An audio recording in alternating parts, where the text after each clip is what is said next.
Baiklah, ini adalah sesi terakhir dari kuliah kita perdana kali ini. Jadi setelah kalian tadi belajar soal pengantar psikologi sosial, kemudian metode-metode penelitian yang digunakan oleh ilmuwan psikologi sosial, terakhir saya akan membahas soal krisis, ya, problematika yang terjadi dalam psikologi sosial sebagai disiplin ilmu.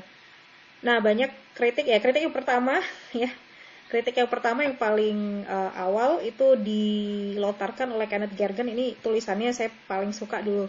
Waktu zaman S1 saya ternganga-nganga itu baca tulisannya Gergen ini.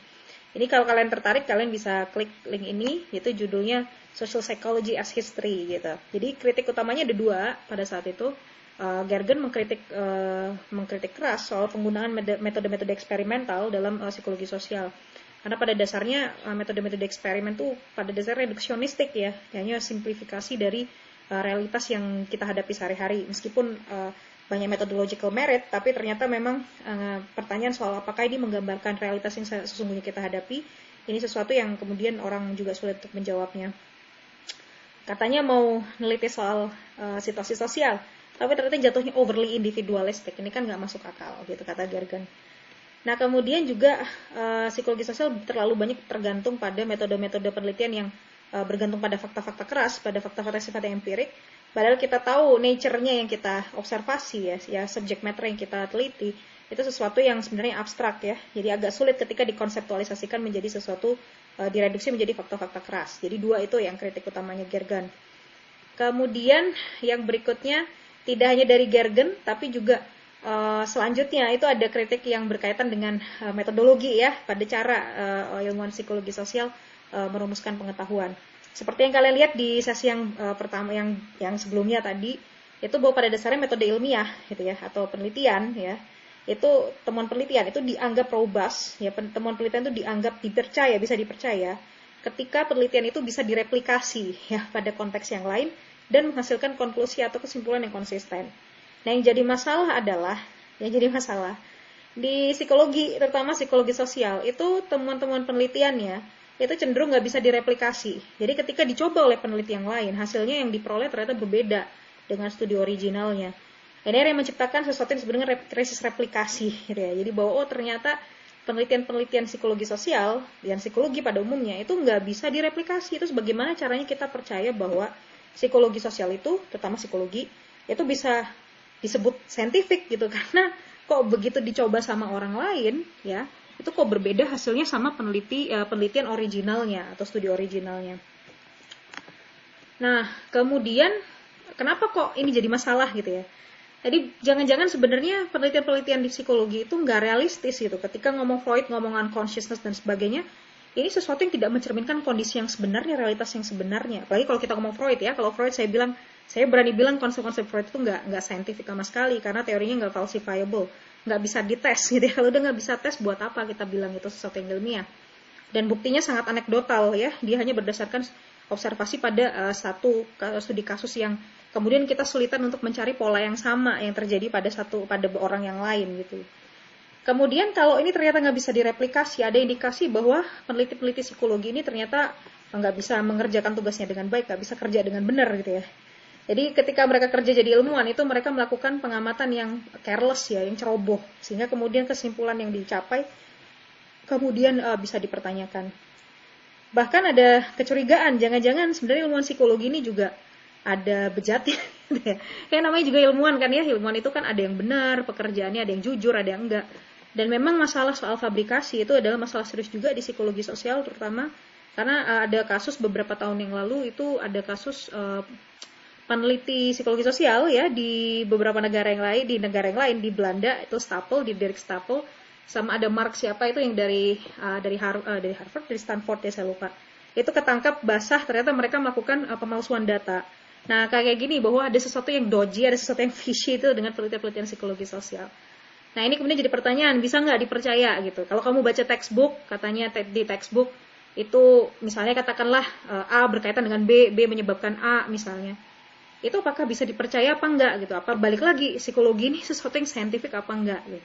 Nah, krisis ini, kabar baiknya krisis replikasi ini enggak cuma menjangkit psikologi, tapi juga menjangkit banyak disiplin ilmu. Jadi enggak cuma psikologi ya offendernya. Nah, ini terakhir, ini saya kira adalah video yang summing up sangat baik soal apa itu replikasi atau reproducibility crisis. Nanti kita juga bisa nanti kalian akan lebih banyak membahas soal ini nanti di metode penelitian sama nanti di filsafat ilmu.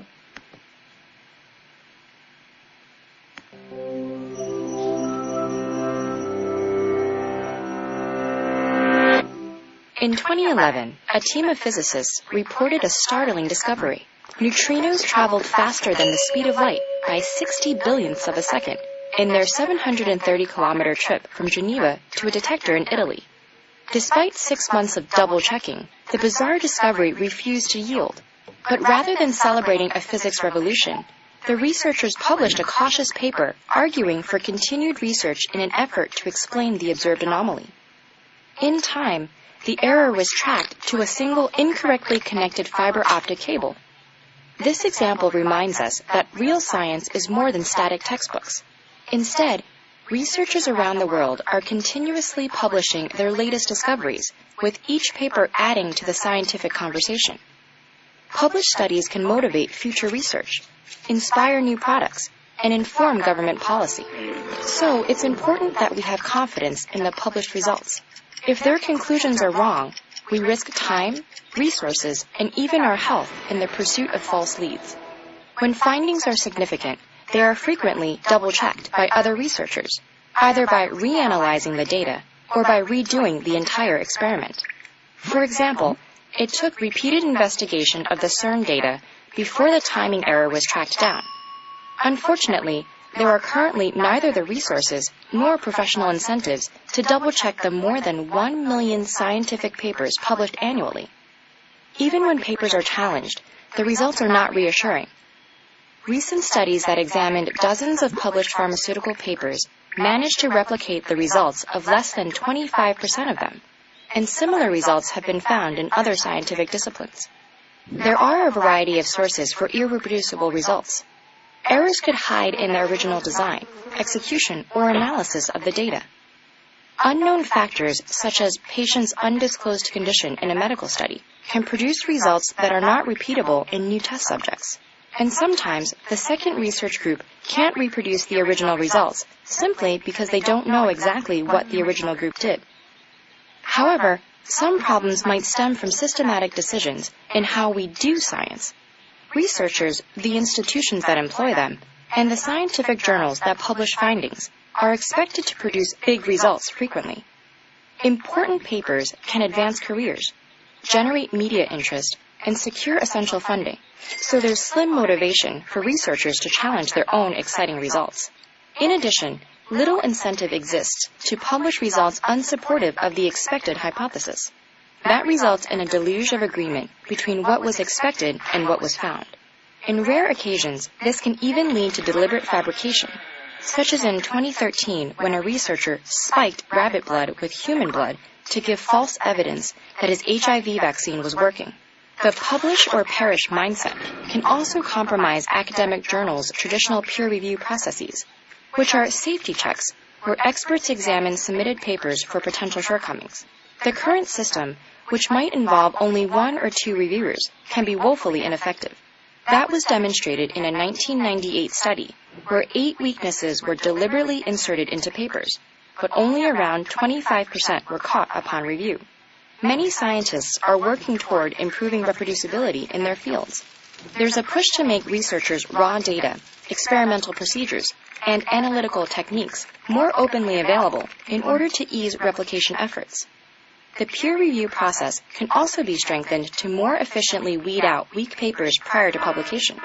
And we could temper the pressure to find big results by publishing more papers that fail to confirm the original hypothesis, an event that happens far more than current scientific literature suggests.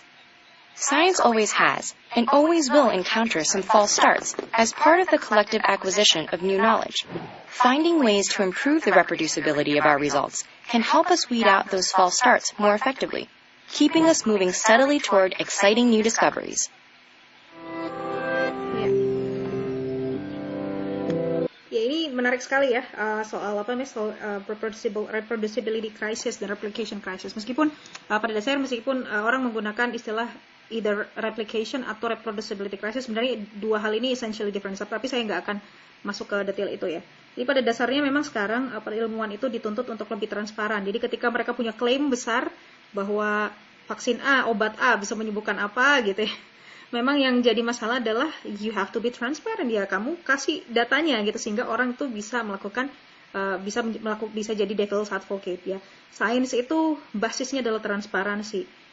Hasil penelitian, kredibilitas dari hasil temuan penelitian itu hanya bisa dicapai dengan transparansi. Jadi peneliti itu sekarang dipaksa untuk lebih transparan untuk membuat hasil penelitiannya bisa lebih dipercaya. Sehingga kemudian ketika ada peneliti lain yang berusaha untuk mereplikasi hasil penelitiannya, jadi dia mencoba lagi gitu ya, mencoba ulang penelitian yang sama, harusnya akan menemui sesuatu yang konsisten sehingga kemudian teori atau prediksi tadi bisa terkonfirmasi ya, atau terdiskonfirmasi.